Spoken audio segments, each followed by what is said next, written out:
aficionados de la natación, somos Dani y Joel, y en este pequeño vídeo os vamos a explicar cómo ejecutar correctamente la técnica de mariposa. A continuación compararemos la técnica de un nadador aficionado y otro semiprofesional, y dentro vídeo. Bueno, como estáis observando, la mariposa es el segundo estilo más rápido después del crawl y uno de los más difíciles, ya que requiere fuerza y coordinación y condición física. En este estilo se produce una ondulación a causa del batido de las piernas. Podemos diferenciar dos batidos. El primer batido se realiza cuando entran las manos y el segundo batido se realiza al final del empuje.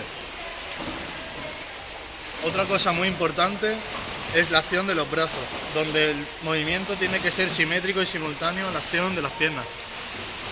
Ahora hablaremos un poco de la fase acuática y aérea de este estilo, seguido de un vídeo.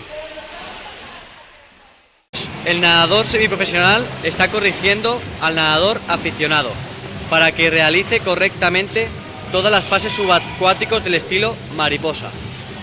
A pesar de la corrección del nadador semiprofesional, vemos cómo sigue con la mala ejecución, entrando ante los brazos que la cabeza y siempre por detrás de los hombros. La correcta ejecución del nadador semiprofesional, vemos como en la comparación de un nadador y otro cambian muchas cosas en respecto a la entrada. En la entrada, como vemos, la entrada se realiza delante de los hombros, entrando primero la cabeza, realizando una correcta ejecución.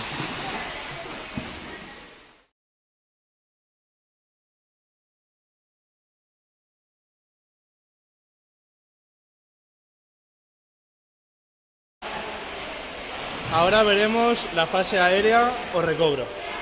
Lo primero que sale es la cabeza, seguidamente de los hombros, después los codos y acaban los brazos, delante para volver a empezar la fase acuática. Respiración. Es un tema bastante importante en la natación, ya que es voluntaria y no involuntaria. Como el medio terrestre, la respiración se realiza cuando los hombros y cabeza salen a la superficie. Para seguir con la última fase llamada empuje, donde las manos se juntan y pasan por debajo de la cadera con fuerza y rapidez. Hola, aquí vamos a ver ahora a Daniel Muñoz, un aficionado que va a realizar una cursa con Joel Mariscal, un nadador semiprofesional, ¿vale? Ahora el 3 se va a realizar.